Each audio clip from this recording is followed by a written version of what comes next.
Okay then, so welcome back to the class again. I hope you all are fine. And no issues would be there, right? So last time we were going through the effect of temperature or the change of the different interchanging of states of matter, right? इसमें हमने आपको या हम लोगों ने देखा है कि we can do this by two ways, either by the effect of temperature और by the effect of pressure. तो मेरे ख्याल से टेम्परेचर वाला हमने देख लिया है ना. टेम्परेचर वाला क्लियर है कि नहीं? कोई दिक्कत है क्या? There are some of the other things like I have got solid and then liquid and then gas, right. Solid से लिक्विड में जाने के लिए टेम्परेचर आप इंक्रीज़ कर दीजिए, लिक्विड से गैस में जाने के लिए टेम्परेचर फिर से इंक्रीज़ कर दीजिए और ज़्यादा इंक्रीज़ कर दीजिए. कमिंग बैक, अगर आपको गैस से लिक्विड में आना है टेम्परेचर डिक्रीज़ कर दीजिए, लिक्विड से सॉलिड में जाना है तो टेम्परेचर को और ज़्यादा डिक्रीज़ कर दीजिए. I told you some of the terms also, right. Solid to liquid, this is known as melting. Liquid to gas, evaporation. Gas to liquid, condensation. बहुत पहले पढ़ाया गया होगा. Gas to liquid, condensation. Liquid to solid, solidification और freezing. You may call it solidification और freezing. Solid directly to gas, sublimation. Gas directly coming to solid, deposition. और अभी आप इसको सब्लिमेशन भी बोल सकते हैं. कहीं पे ऑप्शन रहे डिपोजिशन तो ज़्यादा सही डिपोजिशन है, ठीक है. जैसे ऑप्शन में अगर ऐसा दे दे, पूछ लो, अगर ऐसा पूछे कि the change of gas directly to liquid, I mean the change of gas directly to the solid state without going to the liquid state is termed as what, is termed as what. और option दे दिया, option A evaporation, option B liquidification, number C आपको दे दिया sublimation और number D में दे दिया deposition. तो सब्लिमेशन और डिपोजिशन अगर दोनों है तो डिपोजिशन ज़्यादा करेक्ट है, तो you may mark the correct one. और अगर 3 है केवल सब्लिमेशन दिया हुआ तो गो फॉर सब्लिमेशन, आप केवल सब्लिमेशन कर दीजिए, that would be fair enough, काफ़ी ठीक. लेकिन अगर सब्लिमेशन और डिपोजिशन में पूछा जाए तो ज़्यादा सही डिपोजिशन है. क्लियर? फाइन. कोई दिक्कत अभी तक नहीं? मेरे ख्याल से हम लोग इतनी बातें हम लोग कर चुके हैं, है ना. Okay, so will continue now. आगे कंटिन्यू करेंगे. Before continuing, if there is some kind of issue with my voice, kindly I would request you to kindly adjust with that today. Okay, ठीक है. सुनाई ना दे तो फिर से आप बोल लें तो दोबारा हम बोल देंगे. But do not expect me to be very loud today. I am not well.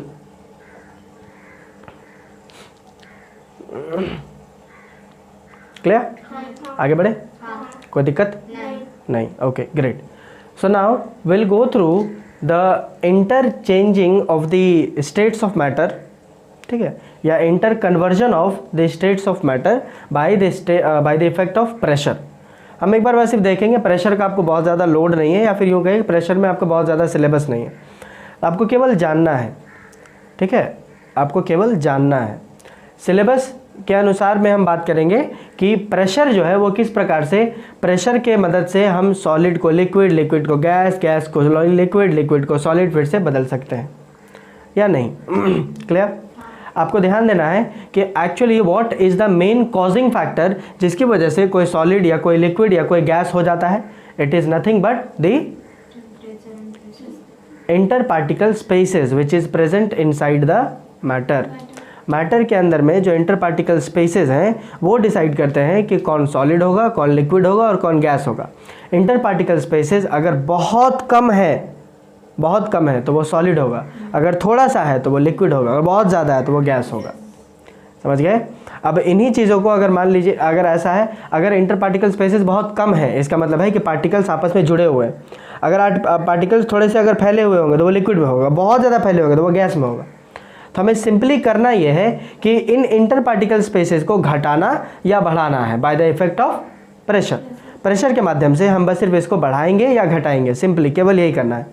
समझ गए? अगर स्पेसेस बहुत ज़्यादा है तो मुझे कम करना है, तो कम करने के लिए प्रेशर इंक्रीज करना पड़ेगा. प्रेशर अगर इंक्रीज करेंगे तो ये सामने आएंगे तो इंटर पार्टिकल स्पेसेस घटेंगे, और इंटर पार्टिकल स्पेसेस घटेंगे तो गैस जो है वो लिक्विड बदल जाएगा। और ज़्यादा प्रेशर बढ़ा दीजिए, प्रेशर और बढ़ाइए तो ये थोड़ा और करीब आएंगे तो इसका मतलब है कि इंटर पार्टिकल स्पेसेस और घट जाएंगे, इंटर पार्टिकल स्पेसेस और घटेंगे, इसका मतलब यह है कि it will get converted into the solid state simply.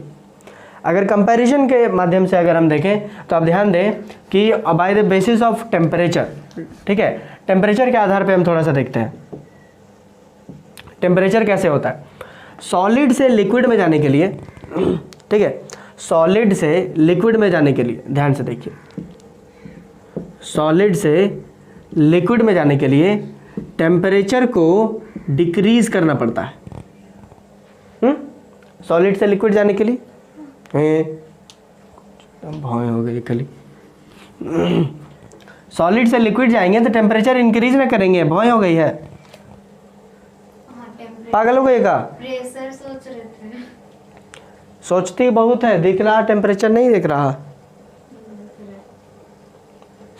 है ना। बीमार है मैं, आप लोग बीमार जैसा क्या कर रहे हो, कोई इश्यू है, क्लास छोड़ दें। नहीं। हाँ, सॉलिड से लिक्विड में जाने के लिए टेम्परेचर को हमको इंक्रीज करना पड़ता है, समझे। टेम्परेचर को इंक्रीज करना पड़ेगा। बट इसी बात को अगर हम प्रेशर को ध्यान में रखें तो प्रेशर अगर ध्यान में रखें तो सॉलिड से लिक्विड में जाने के लिए हमको प्रेशर को डिक्रीज करना पड़ेगा। देखो ना, सॉलिड कब होगा, जब उसमें बहुत ज़्यादा प्रेशर होगा। अब इसी प्रेशर को थोड़ा सा रिलीज कर दो, थोड़ा सा कम कर दो, तो वो प्रेशर जो रिलीज होगा तो क्या होगा कि इंटर पार्टिकल स्पेसेस थोड़े से फैलेंगे। इंटर पार्टिकल स्पेसेस थोड़ा सा फैलेगा, इसका मतलब है कि वो जो है पार्टिकल थोड़ा सा यहाँ थोड़ा सा वहाँ होगा, है ना, जगह आपस में थोड़ा सा ज़्यादा लेगा, तो it will get converted into liquid state, वो लिक्विड स्टेट में बदल जाएगा। इन दिस केस हमारा जो प्रेशर है, pressure has to be decreased, pressure को डिक्रीज कर रहे हैं। यहीं पर देखो, सॉलिड से लिक्विड में जाने के लिए टेम्परेचर इंक्रीज करना पड़ता है, लेकिन सॉलिड सेम कन्वर्जन करने के लिए प्रेशर को डिक्रीज करना पड़ेगा। मीनिंग टू से दैट कि temperature is inversely proportional to the pressure, they are in inverse relation. ये इन्वर्स रिलेशन रखते हैं। किसी भी चीज़ को किसी भी दूसरे स्टेट में कन्वर्ट करने के लिए अगर आप एक चीज़ को बढ़ाते हैं तो दूसरे को घटाना होगा, और अगर दूसरे को बढ़ाते हो तो फिर इसको घटाना होगा।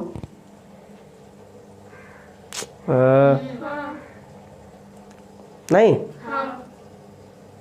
कोई दिक्कत है? नहीं। सेम चीज़ आप फिर से आ जाइए, अगर हम इसको जो है लिक्विड से गैस में कर दें, ध्यान देखो फिर से, लिक्विड से अगर गैस जाए तो टेम्परेचर को हमको और ज़्यादा इंक्रीज करना पड़ेगा, टेम्परेचर और इंक्रीज करेंगे, लिक्विड का टेम्परेचर और बढ़ा दो, गैस में तो कन्वर्ट हो जाएगा, होगा ना। वही अगर आप सेम चीज़ अगर करो तो प्रेशर को आपको फर्दर डिक्रीज करना पड़ेगा, और ज़्यादा घटाना होगा। प्रेशर और घटाइए, प्रेशर को और घटाइए, लिक्विड से गैस में जाने के लिए प्रेशर घटाना होगा। इसका प्रेशर ज़्यादा है, इसका प्रेशर कम है, समझ रहे हो। तो ज़्यादा से कम में आना है तो प्रेशर और कम करना होगा, इसको रिड्यूस करिए, प्रेशर को कम करिए और फर्दर डिक्रीज कर दीजिए। आप फिर से देखिएगा कि यहाँ पर टेम्परेचर और प्रेशर का इन्वर्स रिलेशन है, समझ आया। अगर एक को बढ़ाते, कोई भी आप कम कर सकते हो, अगर इसको बढ़ाते हो तो इसको कम करना होगा, इसको कम करते हो इसको बढ़ाना होगा, ऐसा कुछ मुझे में आया कि नहीं। प्रेशर और टेम्परेचर जो है वो इन्वर्स रिलेशन रखता है, प्रेशर और टेम्परेचर इन्वर्स रिलेशन में होते हैं। किसी भी स्टेट को किसी भी दूसरे स्टेट में कन्वर्ट करने के लिए यदि आपको प्रेशर बढ़ाना पड़ रहा है तो फिर इसका मतलब यह है कि टेम्परेचर आपको घटाना पड़ना होगा। You will have to decrease the temperature, then the conversion of the same thing will happen. जैसे सपोज दैट कि अगर हम गैस से लिक्विड आते हैं, समझो ध्यान से सुनो, गैस से लिक्विड में आएंगे। अगर हम चाहते हैं कि गैस से लिक्विड में आए तो हमको टेम्परेचर को क्या करना पड़ेगा, टेम्परेचर घटाना पड़ेगा, ठंडा करना पड़ेगा, तब ना गैस लिक्विड में बनेगा कि नहीं। The same thing if I ask you for pressure, तो प्रेशर को हमको क्या करना पड़ेगा, वो इंक्रीज करना पड़ेगा। गैसेस में प्रेशर इंक्रीज कर दीजिए तो वो थोड़ा सा और दब जाएगा, दबने से पार्टिकल सामने आएंगे, इंटर पार्टिकल स्पेसेस घटेंगे और फिर वो लिक्विड में बन जाएगा, समझे। सेम चीज़ के लिए आपने टेम्परेचर को घटाया, लेकिन उसी चीज़ के लिए आपने प्रेशर को बढ़ाया। That is what I am saying कि both of them are inversely related, ये इन्वर्स रिलेशन रखते हैं। अगर एक को बढ़ाते हैं तो दूसरा घटाना होगा, और दूसरे को अगर बढ़ाते हैं तो पहला घटाना। ये बात बोलो, ये बढ़ा तो ये घटेगा, ये घटा तो फिर ये बढ़ेगा, ऐसा कुछ। समझे कि नहीं? कोई दिक्कत? बस प्रेशर के बारे में आपको सिंपली इतना ही आपको जानना है, बस सिंपली केवल रिलेशन रखना है। हाँ, केवल एक चीज़ आपको ध्यान रखना है कि अगर हम बात करें कि दो फैक्टर्स हैं हमारे पास जिसकी वजह से हम inter conversion of states of matter कर सकते हैं, दो फैक्टर है या दो तरीके हैं, दो कौन कौन है? एक टेम्परेचर और दूसरा प्रेशर। अगर यदि हम ये पूछें कि दोनों में से ज़्यादा कारगर कौन है या दोनों में से ज़्यादा डोमिनेटिंग कौन है, डोमिनेटिंग समझते हैं, भारी पड़ना, दोनों में से ज़्यादा महत्वपूर्ण कौन है, इंपॉर्टेंट, दोनों में से ज़्यादा इंपॉर्टेंट कौन है, किसका वैल्यू ज़्यादा है, ये बोलने की कोशिश करें। अगर हम ये बात करें कि आई have got temperature and I have got pressure also, माने टेम्परेचर को यूज़ करके भी हम conversion of states of matter कर सकते हैं और प्रेशर को यूज़ करके भी हम स्टेट्स ऑफ मैटर को कन्वर्ट कर सकते हैं, राइट?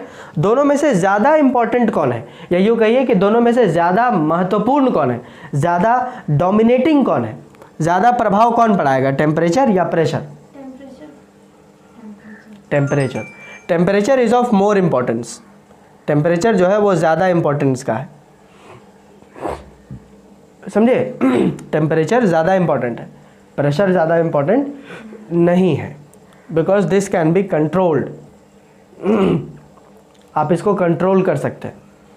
प्रेशर के लिए आपको नहीं। क्लियर है? अपार्ट फ्रॉम दैट कि आप इसको कंट्रोल कर सकते हो, इसको नहीं कंट्रोल कर सकते हो, there are certain reasons also. सबसे बड़ा रीज़न यहाँ पर यह है कि जैसे मान लीजिए, ध्यान से सुनो, अगर आप चाहते हो ओके, यदि आप चाहते हो कि आप गैस से लिक्विड में आइए, ठीक है, ध्यान से सुनिएगा। If you want to make the conversion of gas to liquid, from gas you want to go to liquid, ध्यान से, from gas you want to go to क्या? Liquid. From gas you want to go to liquid. आप gas से liquid में जाना चाहते हैं, ठीक? अब मुझे बताइए कि टेम्परेचर को आप क्या करेंगे? टेम्परेचर डिक्रीज होगा, लेकिन प्रेशर इंक्रीज होगा। ओके, कमिंग बैक, एक बार एज आई सेड कि if you want to go from gas to the liquid state, gas से आप लिक्विड जाना चाहती हैं, ठीक है, तो temperature has to be decreased, temperature has to be decreased, सही बात है, temperature has to be decreased. And if I ask you about the pressure, then the pressure has to be increased. Clear? If you want to go to, I mean, gas से आप liquid में जाना चाहती हैं, इसके लिए आपको temperature को डिक्रीज करना होगा और प्रेशर को इंक्रीज करना होगा। This is what you are telling me, right? यही करना होगा, है कि नहीं? Okay, now let me tell you. अगर आप इसको और ज़्यादा डिक्रीज करते हो, you will have to increase more. मतलब बार बार आप इसको घटाते जाइए और इसको बढ़ाते जाइए, तब जाकर के गैस जो है वो लिक्विड में बदलेगा। अचानक से थोड़ी होगा। जैसे मान लो कि टेम्परेचर यहाँ पर था 40 डिग्री सेल्सियस, ठीक है, सपोज जस्ट टेलिंग यू, यहाँ पे 40 डिग्री सेल्सियस था और आपने टेम्परेचर घटा दिया 39 कर दिया, तो क्या कन्वर्जन हो जाएगा? नहीं, तुरंत थोड़ी हो जाएगा। You will have to go on lowering the temperature, ठीक है, टेम्परेचर आपको लगातार घटाना होगा और प्रेशर आपको लगातार बढ़ाना होगा, तब जाकर के आप ये कन्वर्जन कर पाएंगे, ठीक है? समझ आया? Okay, now let me tell you, there is a certain temperature, एक पर्टिकुलर टेम्परेचर होता है जिसके बियॉन्ड अगर आप उसको और ज़्यादा कर दें तो फिर कन्वर्जन पॉसिबल नहीं होगा। समझ आया? There is a limit to the temperature, temperature अपने आप को लिमिटेड रखता है, समझ आया? There is a limit to the temperature after which the conversion is not possible, conversion possible नहीं होगा। Are you getting me what I am trying to tell you? There is a temperature, there is a specific temperature. हम क्या बोल रहे हैं कि यहाँ से यहाँ जाने के लिए इसको लगातार घटाइए और इसको लगातार बढ़ाइए, हो जाएगा। ठीक है, समझ में आ रहा? इसको घटते जा रहा है, इसको बढ़ते जा रहा है, बहुत अच्छा। एक टेम्परेचर, ये एक पर्टिकुलर स्पेसिफिक टेम्परेचर होता है जिसके बियॉन्ड अगर आप डिक्रीज कर देते हो तो फिर ये कन्वर्जन जो है वो पॉसिबल नहीं होगा। हम ये कह रहे हैं। नहीं आ रहा? समझ में आ रहा है? There is a specific temperature for every gas, in fact for every molecule, for every substance there is a special temperature, there is a special temperature beyond which the conversion is not possible. Beyond which the conversion is not possible. That particular temperature which is the, आप ये कहिए कि that is the last point, आप ये समझ लीजिए कि वो लास्ट पॉइंट है, उससे ज़्यादा आप कर दीजिएगा तो फिर कन्वर्जन नहीं होगा। समझा? That particular specific temperature is known as critical temperature. That particular temperature is known as critical temperature. ये critical temperature जो होता है ये बहुत ही स्पेसिफिक होता है। इसके बियॉन्ड अगर आप बढ़ाते हैं या इसके बियॉन्ड अगर आप घटाते हैं तो फिर आपका कन्वर्जन पॉसिबल नहीं होगा। इससे कोई फ़र्क नहीं पड़ता है कि आप प्रेशर कितना बढ़ा दिए या कितना घटा दिए। जैसे ये मान लो ये टेम्परेचर है, ठीक है, और ये है आपका प्रेशर। हम क्या बोल रहे हैं? कन्वर्जन के लिए टेम्परेचर घटाइए और प्रेशर बढ़ाइए, राइट? कन्वर्जन हो जाएगा, फाइन। ये टेम्परेचर जो है बोला यहाँ तक आया और बोला बस हो गया, ये मेरा क्रिटिकल टेम्परेचर है, इसके नीचे जाओगे तो हम कन्वर्जन नहीं करेंगे। तो बोला ठीक है, हम बोलेगा अच्छा, हम बुद्धिमान, हम बोले दो ऑप्शन थे मेरे पास। टेम्परेचर जो है वो हाथ खड़ा कर दिया तो क्या हुआ? प्रेशर और बढ़ा देते हैं हम, प्रेशर बढ़ा देंगे तो काम कर जाएगा। नहीं, ऐसा नहीं होगा। ये बोला नहीं ऐसा नहीं होगा। क्रिटिकल टेम्परेचर का यही खास बात है। Once you reach the critical temperature, एक बार आप क्रिटिकल टेम्परेचर तक पहुंच जाते हैं, उसके बाद इस बात से कोई फर्क नहीं पड़ता कि आप कितना प्रेशर बढ़ाते हैं, कितनों टेम्परेचर लगा लीजिए, आपका कन्वर्जन नहीं होगा। Once you have reached the critical temperature. समझा? कुल मिला के ये बोलने की कोशिश कर रहा है कि फॉर एवरी क्रिटिकल टेम्परेचर, ध्यान से देखो, for every critical temperature there is a maximum value of pressure that can be applied. उससे ऊपर आप कितनों लगाइए, काम करना ही नहीं है, तो फिर तुमको लगाने से क्या फायदा हो रहा? जैसे अभी क्लास 9 में है आपको क्लास 9 की ही किताबें ना समझ में आएंगी, अभी क्लास 10th का दे देंगे तो आपको क्या ही समझ में आएगा? ओके, वंस अगेन, जैसे हम जैसा कह रहे थे कि अभी आप क्लास 10th में, क्लास 9 में हैं आप, तो आपको अभी हम क्लास 9 की चाहे जितनी बुक दे दें आप कर लेंगे। क्लास 9 के सिलेबस के अनुसार आपको चाहे जितनी भी चीज़ें, जितने भी एक्सरसाइज दे दें आप कर लेंगे, ठीक है। लेकिन एक चीज़ अगर हम क्लास 10th का दे दें, छोटा सा, एकदम छोटा सा, बहुत माइनर चीज़, जो क्लास 10th के हिसाब से बहुत ईजी टॉपिक होगा, वो वाला दे दे, तो आप क्या कर लोगे? नहीं। क्यों? क्योंकि देयर इज़ अ लिमिट। आपके पास एक लिमिटेशन है, आपने उतना किया ही नहीं है।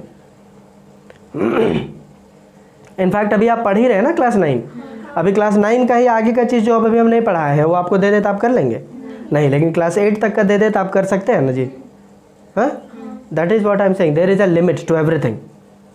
ऐसा तो नहीं है कि आप और ज़्यादा नहीं पढ़ सकते हैं, पढ़ सकते हैं ना, but the fact is that कि उससे रिलेटेड आप क्वेश्चन आपसे नहीं हो पाएंगे। देयर इज़ अ लिमिट, समझ रहे हो? समझ आया? That is what I am saying कि फॉर एवरी क्रिटिकल टेम्परेचर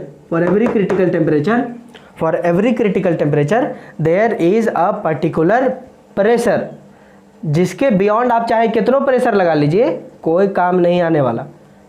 मतलब ये क्रिटिकल टेम्परेचर क्या है? ये वो आखिरी टेम्परेचर है जिस पर आप कन्वर्जन कर सकते हैं। तो उसी प्रकार से ये एक मैक्सिमम प्रेशर होगा जिस पर आप कन्वर्जन कर पाएंगे इस टेम्परेचर पे, क्रिटिकल टेम्परेचर पे या क्रिटिकल टेम्परेचर के करस्पॉन्डिंग जो प्रेशर लगता है उसको हम कहते हैं क्रिटिकल प्रेशर। जिसके बियॉन्ड अगर आप और लगाते हो प्रेशर तो फिर आपका कन्वर्जन पॉसिबल नहीं होता है, कन्वर्जन नहीं हो पाएगा, चाहे आप कितना प्रेशर लगा लीजिए, कोई फ़र्क नहीं पड़ने वाला, बिकॉज आप अपना एनर्जी वेस्ट कर रहे हो फिर, क्योंकि वो काम का नहीं है। और आप लगाए जा रहे हो, दैट इज़ वर्थलेस। समझे? सिंस कि you have reached the critical temperature, आप क्रिटिकल टेम्परेचर को पहुंच चुके हैं, इसलिए आप कितनों प्रेशर बढ़ा लीजिए उसके बाद फिर कोई फ़र्क नहीं पड़ने वाला, कोई आपका कोई it will not be so fruitful. समझ में आ रहा है कि नहीं? मरियल क्लास हो गया है मेरा वजह से भी और तुम लोग वजह से भी। So what I told you is critical temperature and the second thing is critical pressure. ये दो चीज़ें इंपॉर्टेंट होंगी प्रेशर के टर्म्स में, ठीक है? They may ask you about the critical temperature and critical pressure, कि what do you understand by critical temperature and what do you understand by critical pressure. तो critical temperature is the temperature beyond which the conversion is not possible, ठीक है? Critical temperature. अभी तो हमने ये नीचे वाला लाने के लिए कहा, अगर मान लो कि सॉलिड से अगर आप लिक्विड जाना चाहते हैं तो आपको टेम्परेचर बढ़ाना होगा, ठीक है? टेम्परेचर आपको बढ़ाना होगा, तो टेम्परेचर आप बढ़ाइएगा, there is a certain limit after which आप टेम्परेचर बढ़ाइए, कोई फ़र्क नहीं पड़ने वाला। समझे? तो उस टेम्परेचर पे जैसे आप जैसे टेम्परेचर बढ़ाए तो प्रेशर घटा ना जी, तो क्रिटिकल टेम्परेचर के करस्पॉन्डिंग क्या प्रेशर है, that is known as critical pressure.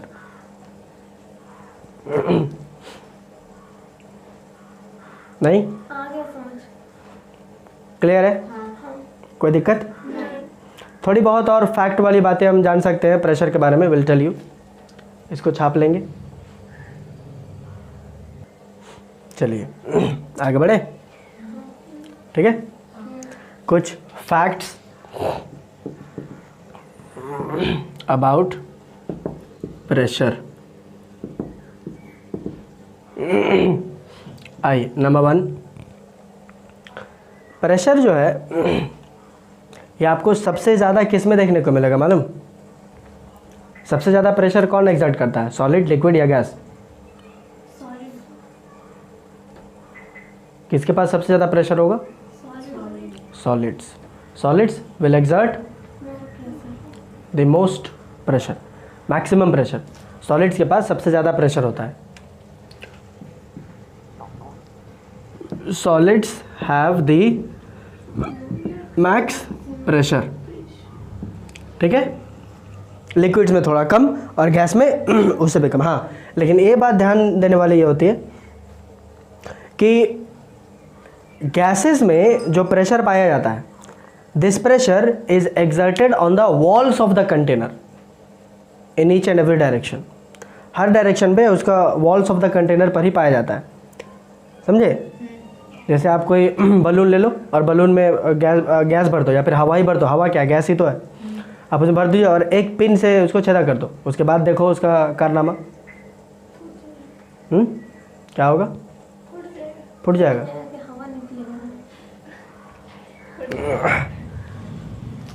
भले ही नहीं बोले कि बलून में छेदा हो गया, तो वो फूट नहीं जाता है। एक्चुअली वो प्रेशर जो है वो वॉल्स ऑफ द कंटेनर में लगाता है, दैट्स वाई ये जहाँ पे एक रिलीज पॉइंट देखता है वहाँ से निकल लेता है वो। समझे? And the fact is that कि सारा गैस जो है वो एक साथ निकलने की कोशिश करता है, that's why the balloon burst out, इसलिए वो फट जाता है। समझे? थोड़ा सा करेगा फट से फूट जाएगा। अब तुम देखोगे अरे हम तो थोड़ा सा पिन मारे थे, ये तो इतना बड़का हो गया, तो पूरा छितरा गया, ये तो फूट के। होता है ना?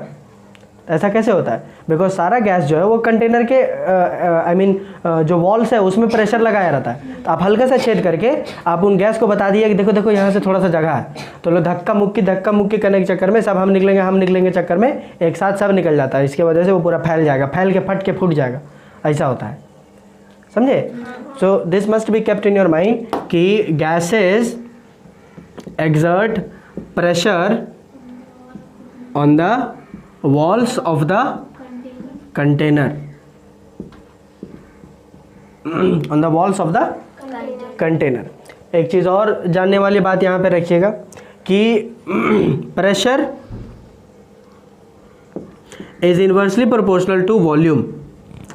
प्रेशर और वॉल्यूम का बड़ा ही दुखद नाता है। यदि आप प्रेशर बढ़ा दीजिएगा तो वॉल्यूम घट जाएगा,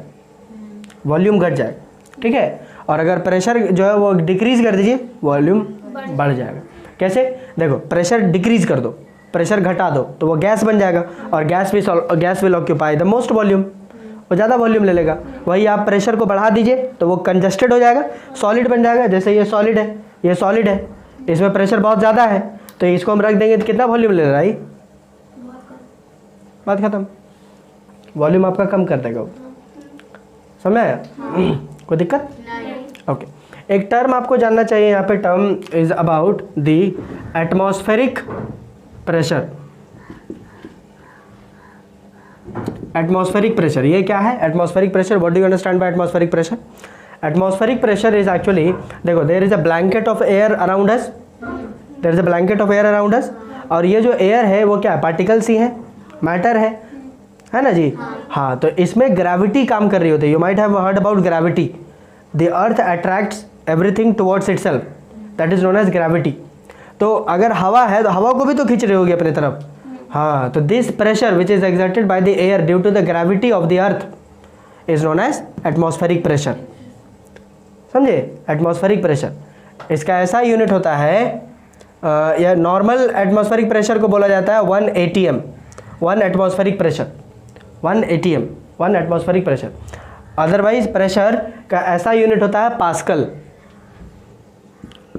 प्रेशर का ऐसा यूनिट होता है पास्कल या PA, ऐसा पास्कल।